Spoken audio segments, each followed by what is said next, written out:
하나님의 영원한 생각에 접속하라. 우리 오늘은 좀 생각에 대해서 살펴봤으면 좋겠습니다. 생각,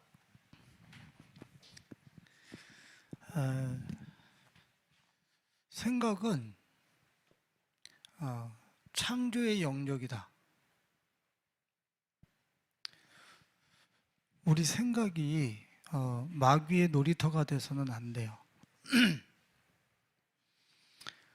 우리 속에 비집고 들어오는 5만 가지 생각들, 또 우리들의 생각의 벽을 내가 막고 있음에도 불구하고 도둑처럼 넘어오면서 뚫고 들어오는 이러한 의식들, 망상들, 이런 것들이 있습니다. 근데 우리는 그런 것들을 내 생각의 영역, 생각의 구름 속에, 생각의 공간 속에 그냥 대충 허락을 하면 안 돼요. 왜냐하면 머릿속에 고이고 또 익숙하게 와서 쌓이는 그 생각들이, 이 생각들이 우리 삶 속에 뭐가 됐냐면 이것이 세팅되기 때문에 창조되어진단 말이에요. 머릿속에 가득한 상상의 개념들이. 우리 영화 한번 봐보세요. 그 영화에서 말도 안 되는 이야기들을 막 그냥 그래픽으로 만들어내요. 근데 몇 년 뒤에는 그게 실제 생활 속에서 만들어져 가지고 적용이 돼요. 처음에 공상과학, SF 영화 막 이런 거 보면서 600만 불 사나이라든가 우리 예전에 이렇게 반이 뭐 이 기계 인간이 되어지고 이런 것들을 지어낸 거잖아. 예? 근데 지금은 어떻게 해요? 진짜 이 기계가 우리한테 하이브리드 되어져 가지고 우리를 더 강화시키고 또 우리를 또 업그레이드 시키는데 실제적으로 사용되어지고 있잖아요. 그게 바로 상상의 공간에서 생각한 것이 현실 세계 속에 세팅이 되어진다는 거예요. 그러니까 우리 생각의 영역을 그냥 안 보인다고 그냥 방치하면 안 돼요. 절대로 안 돼요. 그리고 이 생각은 세팅이 된다는 얘기는 생각의 결과가 꼭 우리한테 따라온다는 거예요. 이 머릿속에서 머무르고 있는 그 생각의 결과가 따라온다는 것을 분명히 아셔야 돼요. 예레미야 6장 19절. 땅이여 들으라, 내가 이 백성에게 재앙을 내리니 이것이 그들의 생각의 결과라. 그들이 내 말을 듣지 아니하며 내 율법을 거절하라. 재앙이 내리는 이유가 뭐래요? 생각의 공간, 이 공간을 잘못 사용해서 그 결과라는 거야. 그러니까 우리 젊은이들이 참, 우리 아까 세강이랑 얘기 나눴지만 젊은이들이 요새 7대3, 10명이면 7대3 비율로 3명의 젊은이들이 좌절한다네. 흙수저다, 은수저다, 금수저다, 뭐 여러 가지 이 세상에 부딪히는 그런 일들로 인해서 스스로가 자신을 해체시켜버리는 그런 일들이 많이 일어나고 있다는 얘기죠. 근데 성경으로 들어가 보고 창조 원리로 들어가 보면 내가 가진 자원이 있다 없다, 흙수저다 금수저다 필요 없는 거야. 자기 안에 뭐가 있어요? 생각이라고 하는 어마어마한 자원이 자기 안에 있는 거야. 여기 안에를 뭘로 채워넣느냐에 따라서 자신이 그냥 그렇게 세워지는 거야. 간단해. 근데 이 생각을 흙수저다, 은수저나 뭐 이 생각을, 부정적인 생각들 막 이런 것들을 가득 채우니까 점점 이 생각의 무게가 짓눌러버리는 거지. 자기의 전 세포를, 그 부정적인 생각을 쫙 이 신경 계통을 통해서 장악을 하니까 그 세포가 날마다 우울해지고 절망해 가는 거예요. 어떤 목사님이 저한테 한 글을 보내줬는데 그 글 중에 보니까 그런 말씀이 있더라고요. 부정적인 생각과 놀지 말라는 거예요. 집세 못 낼까 봐 걱정하는 생각과 놀지 말라는, 집세 못 낼까 봐 그 걱정과 놀지 말라는 거예요. 에? 내가 질병에 걸릴까 봐 그런 생각을 붙잡고 놀지 말라는 거예요. 왜냐하면 그 생각을 가지고 노는 동안에 내가 그렇게 운명이 결정되어질 가능성이 엄청나다는 거예요. 그건 우리 생각, 이 공간에 부정적인 생각이 밀고 들어왔을 때 얼마만큼 내가 막아내면서 얼마만큼 저 생각의 영역을 잘 관리하느냐에 따라서 내 운명 또한 그렇게 긍정적이고 내 삶도 잘 관리되어지면서 우리가 세워진다라고 하는 사실을 이야기하고 있는 거죠. 특히 우리 성도님들은 다 아시겠지만 생각은 뭐와 같으냐면 에너지와 같다 그래요. 자장과 같다. 그래서 내 머리가 돈 생각으로 가득 차 있으면 내 주위에 돈의 탐심을 벌이는 돈에 관한 일들만 쫙 세팅이 되게 돼 있어요. 예? 돈에 대한 세팅. 돈이 나한테 벌린다는 얘기가 아니야. 돈에 대해서 허기진 사람들, 돈으로 사기치는 사람들, 돈으로 거품을 일으켜서 과대 포장을 하는 사람들, 하여튼 돈에 관한 이런 사람들만 싹 세팅이 된다는 거야. 응? 참 요새 재미난 게 뭐냐면 제가 어떤 드라마를 보면서 그 남자분의 아내의 이름을 이렇게 알게 됐어요. 그 연예인의 그 아내 대신 이름을 이렇게 하나를 알게 됐는데 그분의 이름을 아는 동시에 제 그 탤런트 중에 전시가 그렇게 많은 거는 난 처음 봤어. 전시들이 쫙 세팅이 되는 거야. 그래서 내가 관심이, 생각이 저 가운데 머무르니까 그런 어떤 유명인의 어떤 전시들이 쫙 이렇게 세팅이 되는 걸 보면서 참 신기하네. 막 그런 생각이 들더라고요. 내 생각이 지금 어디에 꽂히면 그것들이 쭉 둘러서서 세팅하는 거야. 그 에너지, 자장을 일으켜서 끌어당긴다 이거야. 그러니까 내 생각을 어떤 자장으로 내가 확장시켜 나가고 그 자장을 어떻게 내가 키워나가느냐에 따라서 내가 그런 것들을 내가 끌어당길 수 있다는 것이죠. 이 생각 관리를 잘해야 되는 이유는 또 뭐냐면 우리가 인간의 생각만을 가지고 있을 때는 시편 146편 4절을 한번 보시겠습니다. 시편 146편 4절.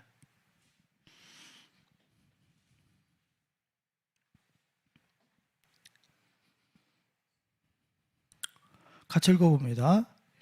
그의 호흡이 끊어지면 흙으로 돌아가서 그날의 생각이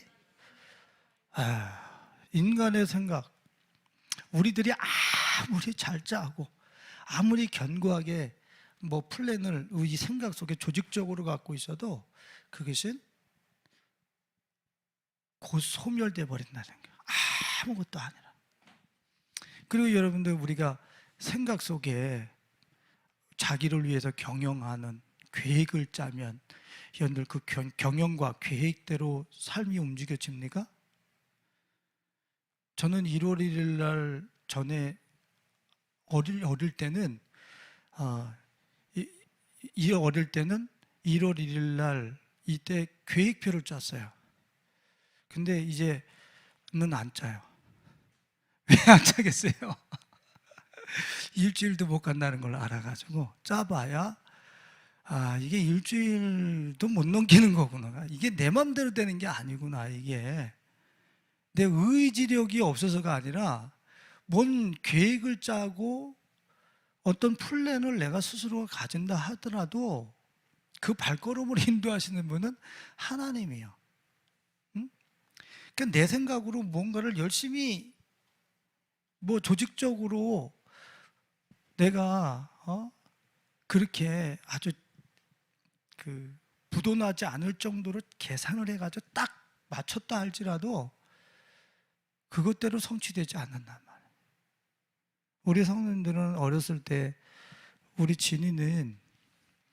진이가 가끔 가다가 방학을 하게 되면 계획표 짜듯이 여러분들도 계획표 짜셨잖아요. 그죠? 우리 진이는 순종을 써요. 계획표가 순종이야. 근데 실제 생활을 하는 거 보면은 순종과 거의 반대되는 그런 이 행동을 할 때가 참 많이 가지. 우리 성도님들도 계획표를 짜놓고 아침에 뭐 일어나서 저녁에 어떻게 하고 막 이런 식으로 다 짜놓는데 실제적으로는 그 계획표대로 우리는 거의 우리의 자기의 생각대로 살아가는 게 거의 없어요. 우리 마음대로 되지를 않아. 그래서 이 생각이라고 하는 것이 중요함에도 불구하고 우리 스스로들이 생각 관리가 되느냐? 우리들이 내 스스로 생각을 관리할 수 있느냐? 관리가 잘 안 된단 말이죠. 보통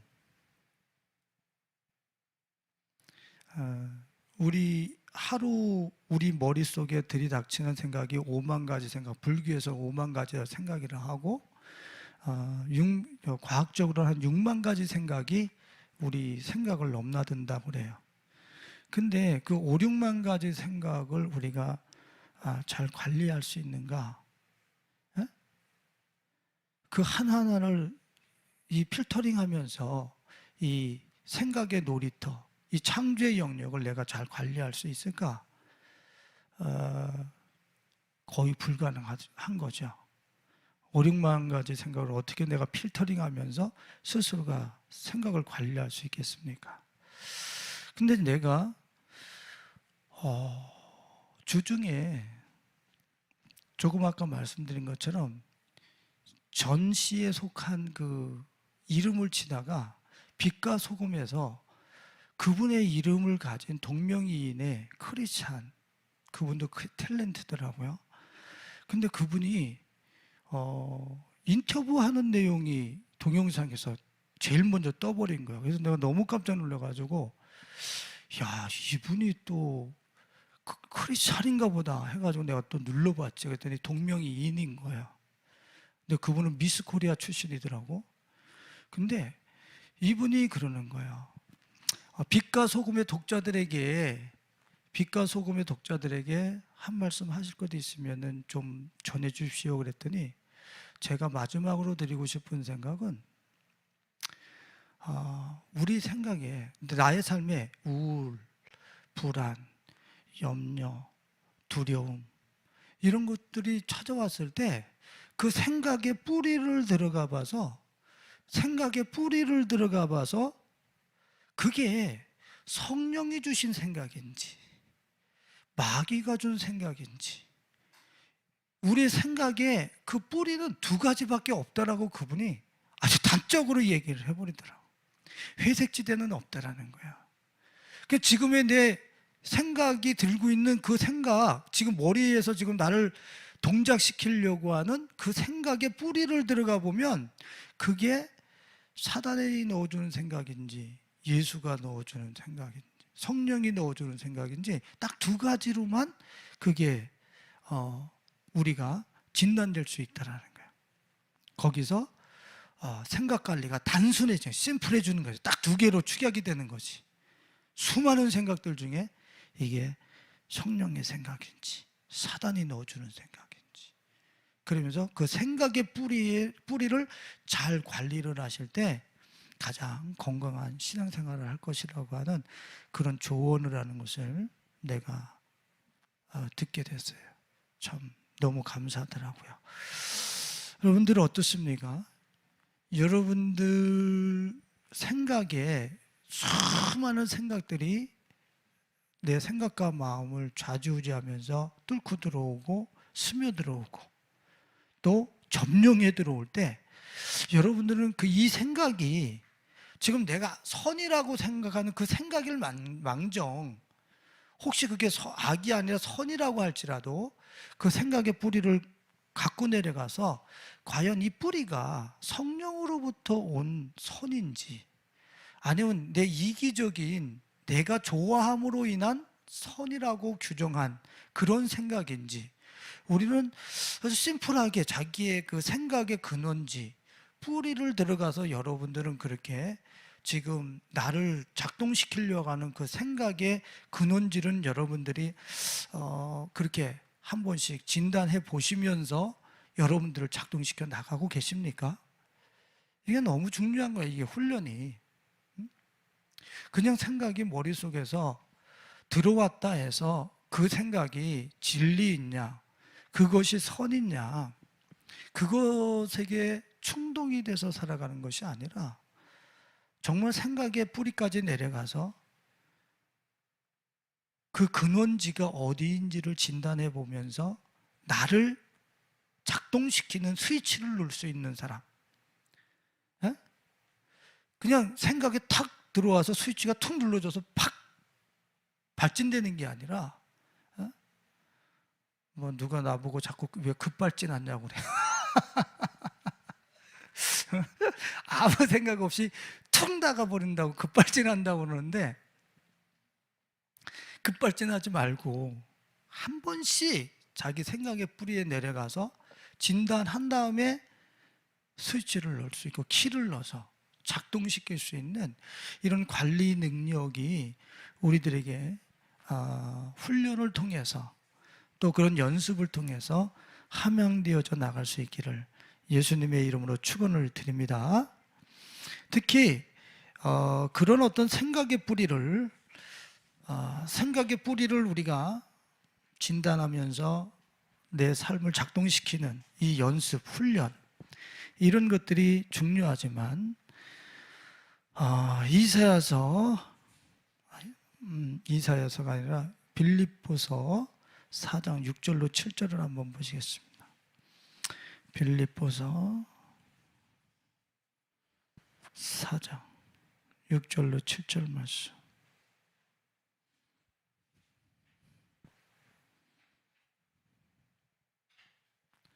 같이 읽어봅니다. 아무것도 염려하지 말고 다만 모든 일에 기도와 간구로 너희 구할 것을 감사함으로 하나님께 아뢰라. 그리하면 모든 지각에 뛰어난 하나님의 평강이 그리스도 예수 안에서 너희 마음과 생각을 지키시리라.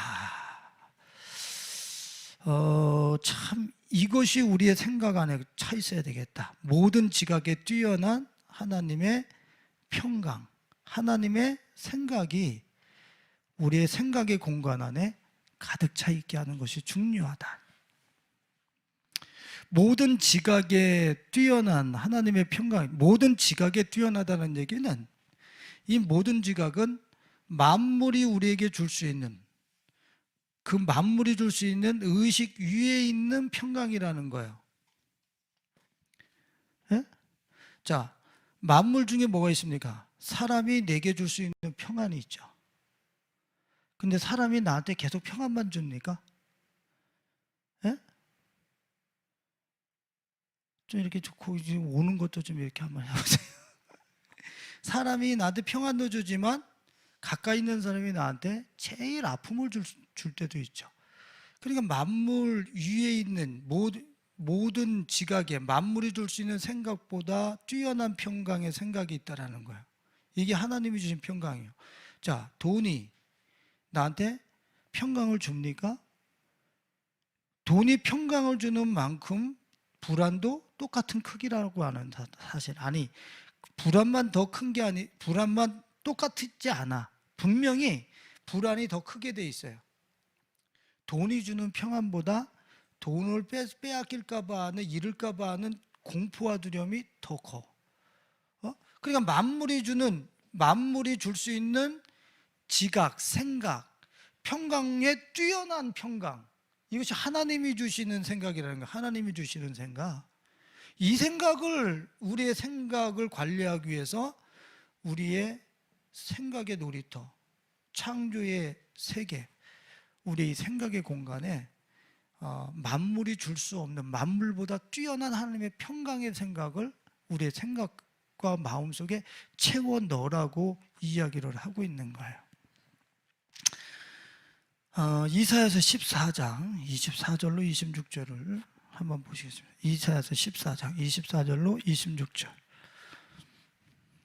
하나님이 이 세상을 향한 경영이신데요, 이 세상을 향한 경영이시란 말이에요. 같이 읽어봅니다.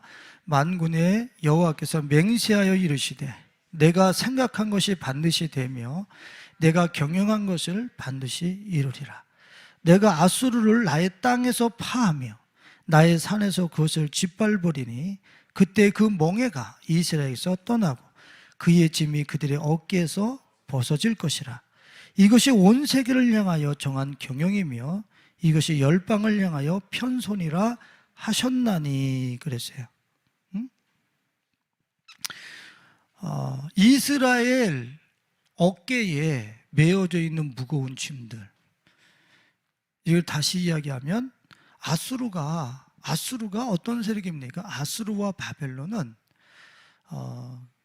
이 세상의 신, 또 흙을 먹고 사는 육신의 신, 이것을 빗대어서 아수르, 바벨론, 이런 것으로 주님께서 이 상징적으로 성경을 통해서 이 제국들을 통해서 우리에게 보여주시고 계세요. 사탄, 마귀 이러는 게 아니라 아수르라고 하는, 바벨론이라고 하는 이 세계를, 이 제국을 통해서 어떻게 육신적이고 세속적으로 우리를 압제하고 무거운 멍에를 씌우는가 하는 것을 주님께서는 상징적으로 우리에게 보여주시고 계시거든요.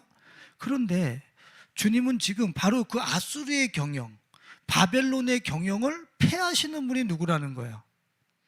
만군의 여호와의 경영이라는, 그분의 경영은 아수르와 바벨론에 하는 짓을 멸망의 빗자루로 쓸어내는 게 그분의 경영이라는 거예요. 그러니까 이 만물 안에 있는 가치를 가지고 바벨론과 아수르가 상징하고 있는 뱀의 세력이 사람들 어깨에 짐을 메우고 삶의 짐을 메우고 그 삶에 멍에를 메운단 말이에요. 그러니까 하나님께서는 이 아수르와 바벨론이 만물의 세상의 가치를 가지고 멍에를 씌우고 짐을 씌우는 것에 있어서 그걸 벗겨내고 멍에를 부러뜨리고 자유를 선언해 주시는 것이 여호와의 그 경영, 이 세상을 향한 경영이라는 거예요. 그렇다고 한다면 우리가 이 경영에 참여해야 될 것 아니에요. 그러면 이 아수르와 바벨론은 지금 만물 아래의 그런 자원들,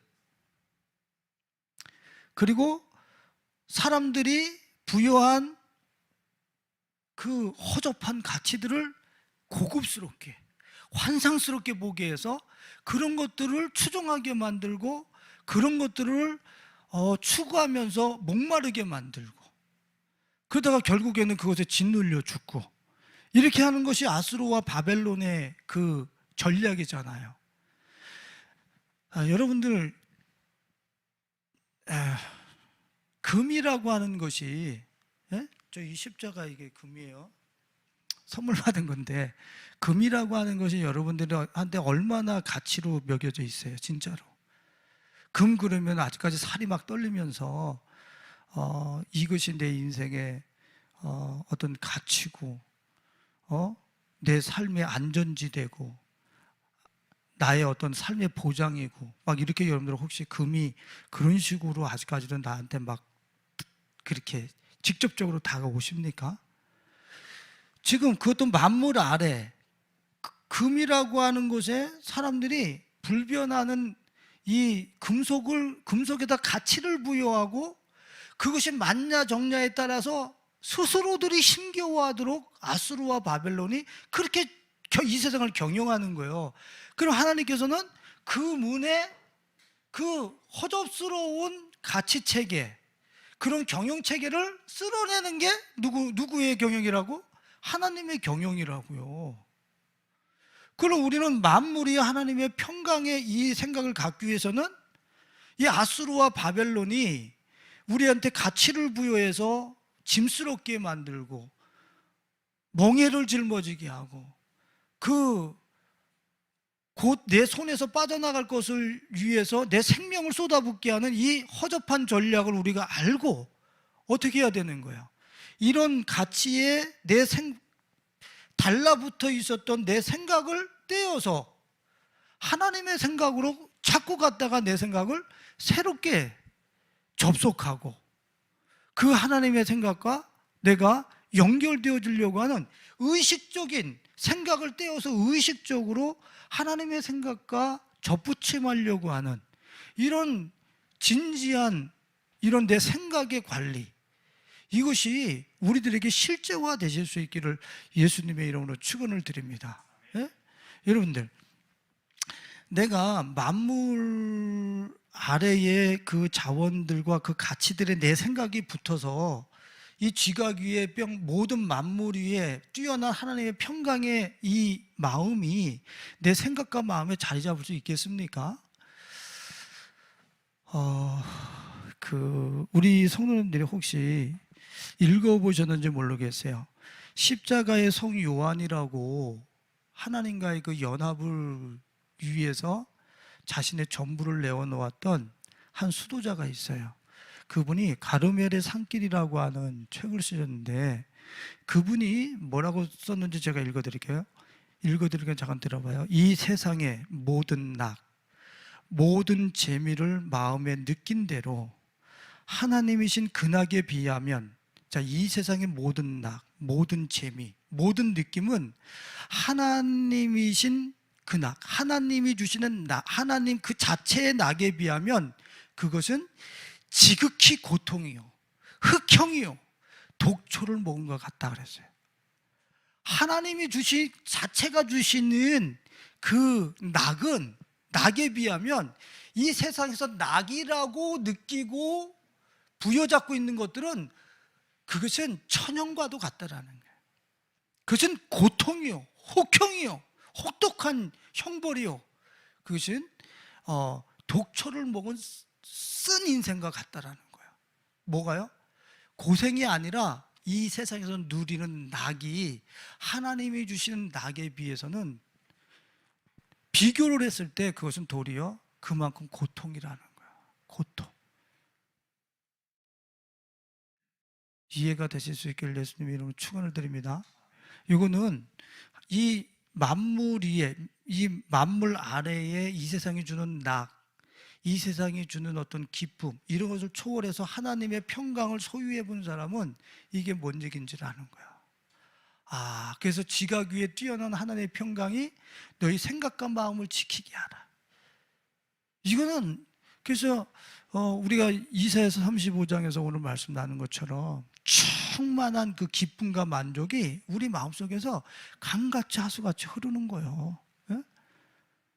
여러분들의 생각과 마음이 이렇게 주님이 주시는 저 만물 위에 뛰어난 하나님의 평강의 생각이 여러분들의 생각의 공간을 꽉 채울 수 있도록 여러분들이 의식적으로 만물 아래 붙어있는 내 의식을 띄어서 하나님께 접속할 수 있는 우리 가족들이 되실 수 있길 예수님의 이름으로 축원을 드립니다.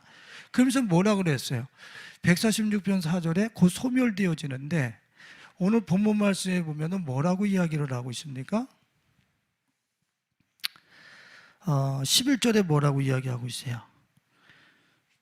시편 33편 11절에 여호와의 계획은 어떻게 돼요? 영원히 서고 그의 생각은 평강뿐이 아니라 이분의 생각은 대대로. 아이고 세상에, 내가 아무리 내 생각을 가지고 내 전 인생과 사후까지 아무리 내가 계획을 짜고 플랜을 짜고 이거를 위해서 살아가도 곧 어떻게 된다고요? 소멸돼. 근데 하나님의 생각은 영원하다네. 그럼 저 영원한 저 생각에 내가 접속이 돼서 저 영원한 생각을 가지고 내 생활을 운영해야지. 그게 지혜 아니겠어요? 할렐루야. 예? 아무리 이곳에서 날고 뛴다고 해도 곧 소멸되어질 그 생각을 가지고 내 삶을 운영할 것이냐. 지금 여호와의 생각은 대대로 영원하다. 그럼 그 생각을 차용해서 내 삶을 운영해야죠.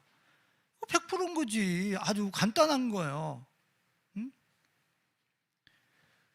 그러니까 만물이 줄 수 없는 평강을 위하여 영원한 불변하는 나의 그 영원한 미래를 내가 준비하기 위해서 하나님의 생각을 차용해서 또 그 생각에 여러분들의 생각을 접속해서 그 생각으로 여러분들의 생각의 공간을 채우고 그 생각으로 여러분들의 삶을 작동시키고 운영해 나갈 수 있기를 예수님의 이름으로 축원을 드립니다. 자, 그러면 한 가지만 더 구체적으로 말씀을 더 드리고 싶은데, 자, 생각을 관리하기 위해서 내 뿌리로 심플하게 딱 두 가지로 들어가서 관리를 하면서 이 영원한 하나님의 생각, 지각 위에 뛰어난 하나님의 평강, 생각, 이것으로 우리의 생각의 공간을 채우는 데 있어서 훈련하라고 그랬어요. 그 다음에 이 지각과 이 생각의 본질이 뭔지 우리가 시편 33편을 통해서 한번 생각해 봤으면 좋겠어요. 저 주님이 생각하시고 있는 저 생각과 지식, 만무리의 지식이 대체 뭔가 33편에서 얘기하는 거. 자, 6절서부터 11절 말씀까지 한번 쭉 읽어볼게요. 시편 33편 6절서부터 11절 말씀까지 시작. 여호와의 말씀으로 하늘이 지음이 되었으며 그 만상을 그의 입기운으로 이루었도다. 그가 바닷물을 모아 무더기같이 쌓으시며 깊은 물을 곳간에 두시도다. 온 땅은 여호와를 두려워하며 세상의 모든 거민들을 그를 경외할지어다. 그가 말씀하심에 이루어졌으며 명령하심에 견고히 서도다. 여호와께서 나라들의 계획을 폐하시며 민족들의 사상을 무효하게 하시도다. 여호와의 계획은 영원히 서고 그의 생각은 대대에 이르리로다. 만무리의 평강, 하나님의 영원한 생각과 대대로 있는 그 생각을 지금 뭐라고 이야기를 하고 있어요? 시인이? 예? 말씀이라고 그러죠. 말씀이라고. 예? 이 말씀이라는 게 말씀. 그러니까 주님의 이 생각이 여호와의 계획이 그의 생각이라고 하는 대대로 영원한 그분의 생각이 11절에서는 여호와의 계획으로 나와 있고, 그리고 10절에 보면은 그 계획, 나라들의 계획을 피하시며 민족들의 사상을 무효케 한다는 이야기는 9절에 무엇으로 이 세상이 견고하게 섰기 때문입니까?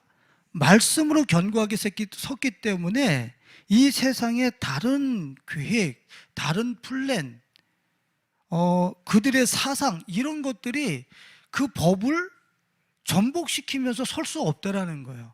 그러니까 오직 이 세상에서 전복되지 않으면서 영원한 그 플랜과 그 계획과 그 생각은 뭐라는 얘기예요? 말씀이라는 얘기예요. 말씀. 그러니까 우리 이 생각의 공간 속에 제일 많이 가지고서 묵상하고 익혀야 되고, 또 그 내 안에서 나를 격발시키고 작동시키는 매뉴얼이 무엇이 되게 해야 되냐면 말씀이 되게 해야 된다는 거예요. 응? 우리가 성경 암송 같은 것도 많이 하고 이런 성경을 많이 읽기도 하잖아요. 저도 마찬가지예요. 성경을 아침에 일어나면 읽고 그러는데, 여러분들은 어떻습니까?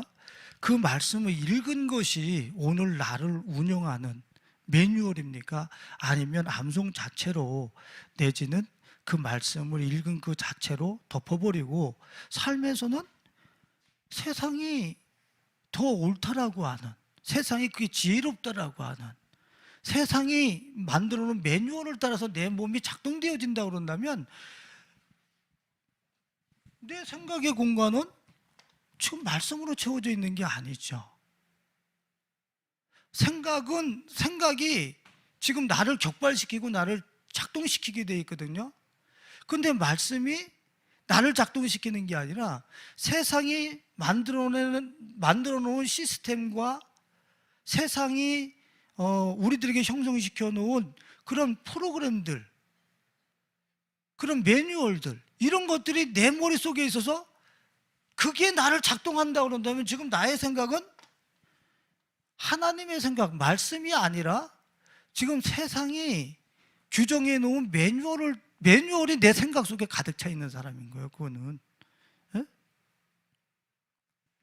그래서 보면은 주님이 성경을 어떻게 읽으라고 그러는지, 성경을 어떻게 사모하라고 그러는지 여호수아서 1장 8절을 한번 보시겠습니다.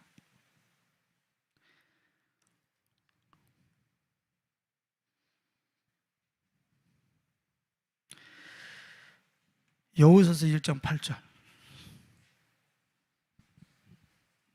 다 같이 읽어봅니다. 시작. 이 율법책을 내 입에서 주야로 그것을 묵상하여 그 안에 기록된 대로 다지켜 행하라. 그리하면 내 길이 평탄하고 형통하지 않은 이유는 뭐 하지 않기 때문이에요? 여호와의 율법을 묵상하지 않기 때문이라는 것하고 지금 동일한 말씀인 거예요. 여호와의 말씀을 묵상해서 그 말씀이 나를 작동시키는 스위치고 매뉴얼이 된다고 그런다면 지금 너의 길은 형통할 거요, 평탄할 거라는 거예요. 묵상이 뭡니까? 많은 목사님들에게 이야기 들었겠지만 비둘기가 구구구구구구 하는 것처럼 계속 말씀을 묵상하고 읊조리면서 살아가는 것을 얘기를 하는 거예요. 그러니까 말씀을 묵상하고 명상하고 숙고하고 그 말씀이 그런가 하면서 그 말씀에 대해서 깊은 어떤 내면의 터치를 가지고 계속 만지면서 말씀을 더듬으면서 내 삶을 살아가는 것을 얘기하고 있는 거예요. 말씀을 더듬으면서 살아가는 거예요. 지금 계속 숙성시키는 거지, 내 안에서. 그래서 시편 1편 한번 보시겠습니다. 시편 1편 1절로 3절 말씀.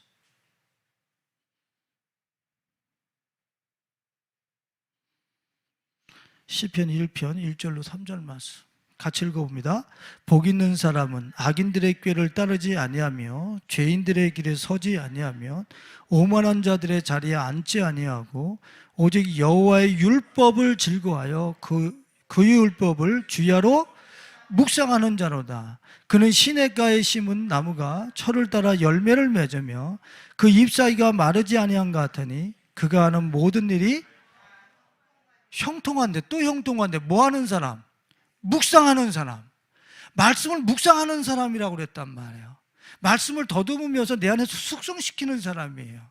그러니까 생각의 놀이터에, 생각의 공간에 하나님의 말씀을 놓고 그 말씀대로 내가 작동되어지기를 원하고 그 말씀이 또 그런가 연구를 하면서 오직 그 말씀에 붙들려서 살아가는 그 사람을 말씀을 묵상한다고 그러는 거예요.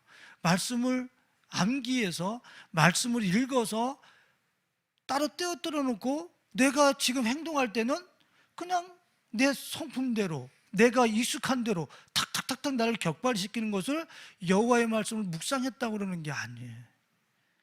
내가 딸한테 말 한마디를 하더라도 말씀을 묵상해서 말을 내뱉으려고 그러고, 예? 그러니까 내가 격발되기 전에 말씀을 묵상하고 나를 격발시키는 거예요. 이런 식으로 말씀을 묵상하는 사람은 형통할 수밖에 없다라는 거예요. 예?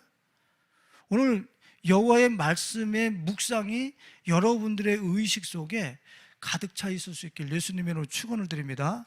이거는 훈련되어지고 연습되어질 수밖에 없어요. 실패하면 또 연습해야 되고 또 훈련해야 되고 그러는 거예요. 제가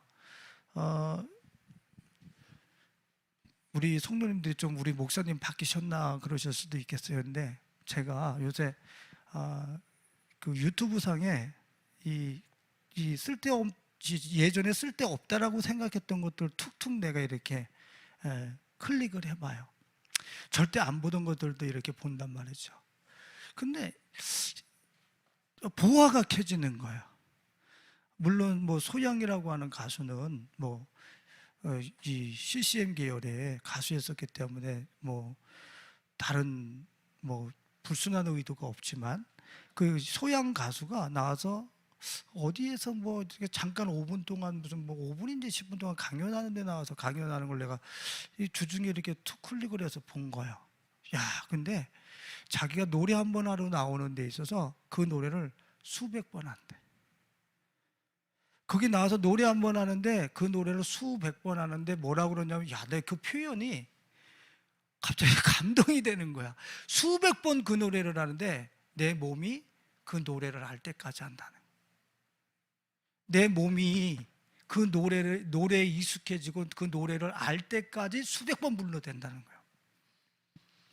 무슨 뜻인지 아시겠어요? 그 가사 하나하나에, 음률 하나하나에 내 몸이 그대로 다 반응할 때까지 그 노래 한 번 불러로 나오게 해서 수백 번을 불러서 내 몸에 익숙해지게 만든다는 거예요. 뭘 말씀드리려고 하는 거예요? 여러분들 말씀을 그렇게 해보셨어요? 말씀으로 내가 격발되게 하고 내가 운영되게 하기 위해서 내 몸이 그 말씀을 알 때까지, 내 세포가 그 말씀에 익숙해지기까지 정말 내가 수백 번 자빠지는 한이 있더라도 내가 정말 그 말씀으로 그 말씀을 내 세포가 알 때까지 여러분들 수백 번씩 노력해 봤어요? 진짜로? 우리 그런 거 안 해. 그런 거 안 한단 말이야. 야, 노래 한 곡을 내 세포가 알 때까지, 익숙해질 때까지 불러야 된다. 나는 우리 세포가 내 시신경이 말씀이 옳구나, 말씀에 익숙해지기까지, 내 시신경이, 내 심장과 양심이 말씀에 익숙해지기까지, 할렐루야, 그렇게 집중해서 우리는 넘어지더라도 다시 훈련하고 다시 부르고 다시 그 말씀으로 내가 작동되려고 하고, 이렇게 벌떡벌떡 일어나서 계속 내가 이 말씀을 향하여, 이 말씀을 내 이 클라우드 생각의 공간 속에 계속 내가 묵상하면서 만지다 보면은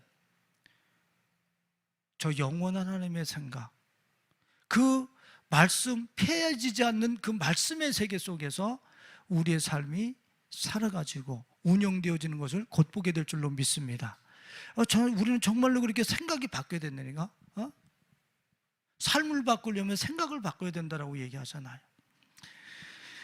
제가 마지막으로 한 가지만 더 말씀드리고 싶은 것이 있는데, 제가 달라스 윌라드 목사님이 돌아가시기 1년 전서부터 신경신학자라고 하는 짐 와일드라고 하는 목사님과, 목사님은 아닌 것 같아요, 어떤 코칭하시는 분 같은데, 신경신학자야. 우리의 신경이 어떻게 하나님과 연결될 수 있는가, 이런 것들을 이제 연구하시는 분이시거든요. 근데 그분하고 달라스 윌라드 목사님하고 마지막 책을 쓴 것이 있는데, 그게 마지막 영성 수업이야. 이여론 교수님도 마지막 무슨 이여론 교수와의 수업인가 뭐 이거 내셨더라고요. 근데 마지막 영성 수업, 그곳에서 그 짐 와일드라고 하는 분이 재미난 그 글을 쓰셨더라고. 야, 애착으로 인한 구원, 사랑, 애착을 통한 구원, 또 사랑, 애착을 통한 변화, 이것을 이야기하시고 계신 거예요. 그것이 무슨 뜻이냐면, 나를 변화시킬 수 있는 강력한 동기는 애착이라는 거예요. 내가 어떤 것에 내 사랑과 내 마음을 갖다 붙여서 그것을 애착하느냐, 얼마만큼 강렬하게 애착하느냐에 따라서 내 심경과 내 인격 상태가 바뀐다는 거예요. 그러면 내가, 죄송한 얘기지만 이 세상에 멜로물들, 뭐 에로물들, 이런 것들을 향해서 내가 강한 애착을 갖고 있으면 내 심경과 내 인격은 금방 그렇게 만들어진다는 거예요. 그렇게 금방 되어진다는 거예요. 짐승화되어진다는 거예요. 근데 그 애착하는, 내가 사랑하는 관계의 대상을 내가 다른 것으로 삼는 거예요. 하나님을 삼는다든가 예수님으로 삼게 되어서 그분을 강렬하게 애착하다 보면 내가 금방 그렇게 바뀐다는 거예요. 금방 바뀐다는 거예요. 그게 애착을 통한 구원, 변화, 그것을 말씀하시는데 이거 맞다. 생각 속에서 내가 그렇잖아요. 누구 사랑하면은 사랑하는 사람 내 머릿속에 안 띄워놓잖아. 그래서 성경에 보면은 예수님께서 하나님께서 당신에게 우리한테 요구하는 게 있어요. 그게 미가서 6장 6절에 보면은 나는 제사를 원하지 않고 인애를 원한다고 그래요. 인애가 뭔지 아세요? 헤세드란 말이에요. 끊임없는 그분을 향한 묵상 사랑을 얘기하고 있는 거예요. 내가 좀 잘못됐어 그러면 억울해요 이게 아니라 잘못된 상황 속에서도 하나님을 향한 헤세드, 끊어지지 않는 사랑을 놓치지 않는 거예요. 내가 실패해서도 그 하나님의 사랑을 놓치지 않는 거예요. 어떤 상황 속에서도 그분을 향한 내 사랑을 놓지를 않는 거예요. 헤세드 하라는 거예요. 근데 놀라운 일이죠. 그렇게 그분을 집요하게 애착하고 사랑했을 때에 우리의 인격이 실제적으로 바뀌어지기 시작하고 그분의 생각이, 그분의 플랜과 영구한 하나님의 말씀이 드디어 내 마음속에, 내 세포 속에 실제적으로 이식되기 시작한다는 거예요. 할렐루야. 예? 그러니까 내가 실제적으로 변화가 되어지질 않고 내가 실제적인 구원을 경험하고 있지 못하다라고 하는 사실은 내가 예수님을, 하나님을 사랑하지 않는다는, 옆에 여자친구, 남자친구만큼 내가 사랑하지 못한다는, 솔직하게 고백을 해요. 내가 진짜 예수님 사랑하나? 예수님을 애착하면서 그냥 내 마음에 가서 붙어있나? 예수님을 사랑하면 오늘 내가 이렇게 행할 수가 없어. 금방금방 변화가 일어난다는 거예요. 그렇습니다. 하나님의 생각인, 하나님의 생각과 플랜인 말씀이 여러분들의 생각의 공간에 꽉 차서 만물 위에 뛰어난 평강, 영원한 하나님의 플랜이 우리 가족들 것이 되실 수 있기를 예수님의 이름으로 축원을 드립니다. 이를 위해서 누구처럼? 소양처럼 노래가 내 이 세포가 그 노래에 익숙해지기까지, 알기까지, 다시 말씀이 내 세포가 하나님의 말씀에 익숙해지기까지 수백 번 자빠지더라도 다시 그 말씀을 붙들고 일어나고 그 말씀을 노래하고 그 말씀을 지지하는 이런 삶을 통해서 여러분들의 생각의 공간이 하나님의 생각, 저 영원한 플랜으로 접속되어지고 충만케 되어지는 가운데 그 영원한 하나님의 세계를 이 시대에 진짜 보여주는 하나님의 증인들이 되실 수 있기를 예수님의 이름으로 축원드립니다.